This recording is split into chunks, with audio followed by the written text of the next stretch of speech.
Verstappen did not find a perfect Red Bull at Monaco. He found something much more dangerous. A car that should have been nowhere near Ferrari, but somehow was. The RB22 came into Monaco with the exact weakness this circuit exposes fastest. Bumps, curbs, camber changes, slow corner exits. The same problem Verstappen has been warning about for years. The kind of problem that makes a driver hesitate, and at Monaco, hesitation destroys everything. But then the timing screen changed the whole story. Hamilton was fastest. Leclerc was right there. Ferrari looked ready to own the weekend. And Verstappen, in a car he described as being on a knife edge, ended up only 168 thousandths behind. That is not just pace. That is a mystery. Because Red Bull did not find comfort. They found a tiny window, fast enough to scare Ferrari, but fragile enough to punish one wrong move. And that is what makes this so serious. If Red Bull has finally discovered how to calm the RB22 over Monaco's bumps, this could be the first sign of a comeback. But if this pace is only Verstappen dragging a wounded car beyond what it wants to give, then Monaco may be about to expose the truth Red Bull fears most. The speed is real. But the car may not be safe enough to trust it. Subscribe to the channel. For Verstappen, Monaco is not just a circuit. It is a lie detector. Because some tracks let a car hide what it does badly. A car can struggle in one sector, then recover on a long straight. It can feel awkward over a curb, then gain time through a high-speed corner. It can be nervous in one braking zone, but powerful enough somewhere else to make the final lap time look respectable. Monaco does not work like that. Monaco takes every weakness and repeats it. Again. And again. And again. The bumps do not disappear. The curbs do not move out of the way. The cambers do not become friendlier. The slow corners do not give the driver time to breathe. Every part of the lap asks the same question. Do you trust the car? And for Red Bull, that question has been uncomfortable for years. The RB22 arrived in Monte Carlo carrying a problem that did not start the season.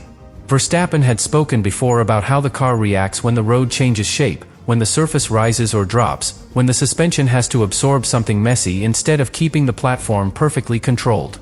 That is the heart of the issue. Red Bull's cars have often been built around precision. A stable aerodynamic platform. Tight control.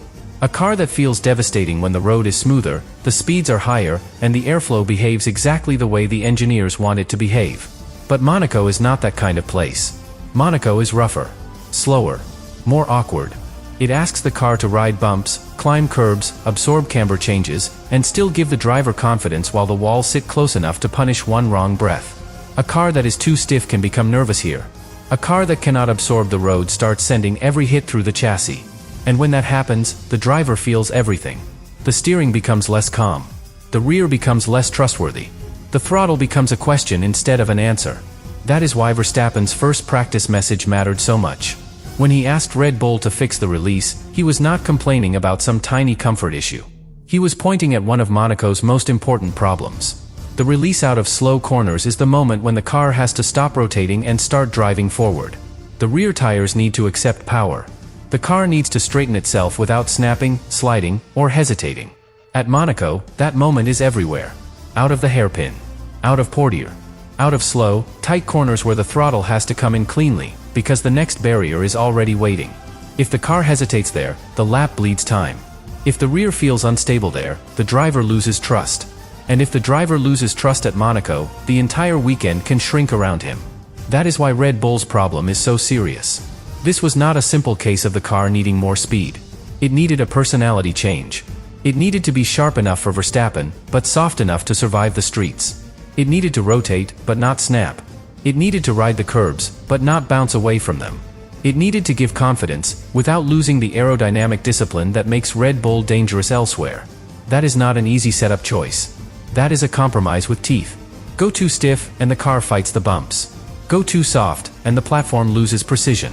Give Verstappen too much front end, and the rear may become nervous. Protect the rear too much, and the car can fall into understeer, pushing wide toward walls that do not forgive. That is why Helmut Marko's old word matters so much.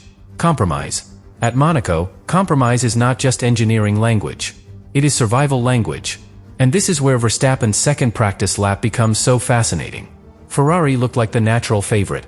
Hamilton topped the session. Leclerc was close behind, at home, in a car that seemed more comfortable with Monaco's demands.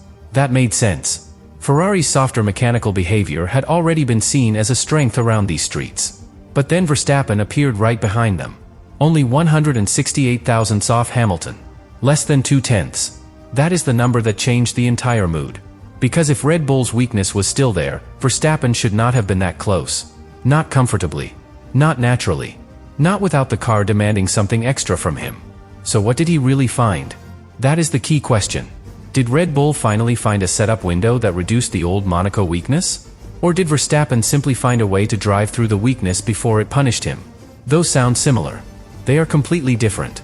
If Red Bull found the setup window, then the RB22 may be more dangerous than Ferrari expected. It means the team found a way to calm the car over the bumps and curbs without killing the pace. It means Verstappen can attack with something real underneath him. It means Monaco may not be the Red Bull trap everyone expected. But if Verstappen was only driving around the problem, the situation becomes much darker. Because a great driver can hide a weakness for a while. He can make a difficult car look faster than it feels. He can carry entry speed. He can correct tiny slides before anyone else notices. He can avoid the curb by inches and still keep the lap alive. He can turn a nervous machine into a competitive time on the board. But he cannot change the laws of Monaco. If the car is on a knife edge, eventually the edge starts demanding payment. That is why his own words are so important. Verstappen did not sound like a driver sitting in a comfortable car. He admitted the situation was a shock. He said he was pleasantly surprised to even be in contention. And then came the phrase that explains everything.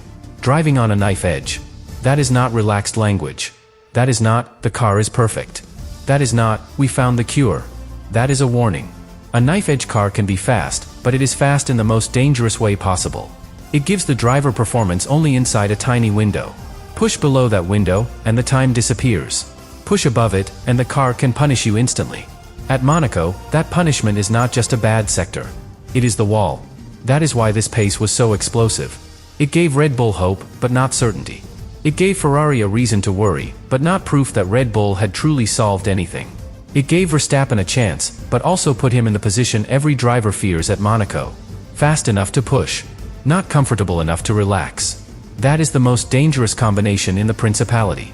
Because being slow at Monaco is frustrating, but clear. The team knows it has to survive. It lowers the risk. It protects the car. It accepts damage limitation. Being close is different. Being close is temptation. It tells the driver there is a lap hiding inside the car. It tells the engineers one more change might unlock the final 10th. It tells the team that Ferrari can be reached.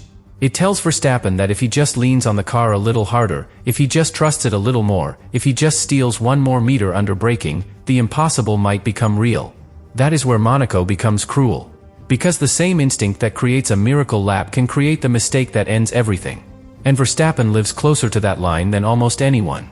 That is why the RB22's pace cannot be judged by the timing screen alone. The number says third. The gap says close. The story says Ferrari cannot ignore him. But the feeling inside the cockpit tells another story. Can he touch the curbs? Can he trust the rear?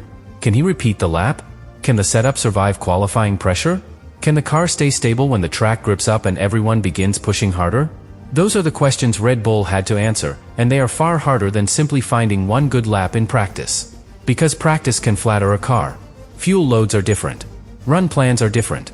Tire preparation is different. Drivers leave margin. Teams experiment. A lap time can look dramatic before the full picture is visible. Qualifying is different. Qualifying at Monaco is where every hidden weakness becomes public. Traffic can ruin everything. Tire temperature has to be exact. The driver has to build confidence quickly. And when the final lap arrives, there is no space left for excuses. That is where fragile pace either becomes real pace or disappears. For Red Bull, the danger was that Verstappen's lap had created a belief the car might not be able to support. Because Ferrari's pace looked easier. Hamilton's lap did not carry the same sense of the car fighting every surface. Leclerc's speed at home looked natural. The red car appeared to accept Monaco more calmly, as if the track was working with it instead of against it. Red Bull's pace looked more like an argument. An argument between Verstappen and the car. An argument between the setup and the circuit. An argument between the stopwatch and the feeling underneath the driver. And sometimes, Verstappen wins those arguments. That is why he is Verstappen. But winning an argument with the car is not the same as having a car that wants to win with you. That is the deeper problem Red Bull must face. If every fast lap depends on Verstappen overpowering the car's discomfort, then the team is still exposed. Maybe not over one session. Maybe not over one qualifying attempt. But across a race weekend, that kind of performance is fragile. It drains margin. It increases risk. It turns every curb into a decision. And at Monaco, a driver should not have to debate every curb. He should know. That is why the old Red Bull weakness matters so much. The issue over bumps and camber changes has followed them through multiple seasons. It was seen in 2024. It appeared again in 2025. And heading into 2026, Red Bull still had to acknowledge that Monaco could hurt. That tells us this is not a random setup mistake. It is part of the car's deeper character. And changing character is much harder than changing a wing angle. A team can adjust ride height. It can soften suspension. It can change mechanical balance. It can search for release from slow corners. But every adjustment carries a cost. Raise the car, and the floor may lose performance. Soften the platform, and the aero may become less stable. Chase rotation, and the rear may become nervous. That is why Red Bull's setup path is so narrow. They are not tuning a perfect car. They are negotiating with a weakness. And Verstappen found the narrowest part of that negotiation, the tiny place where the car was fast enough to threaten Ferrari, but still uncomfortable enough to keep everyone worried. That is what makes this discovery so powerful. He did not find proof that the RB22 is fixed. He found proof that there is speed inside it. And those are very different things.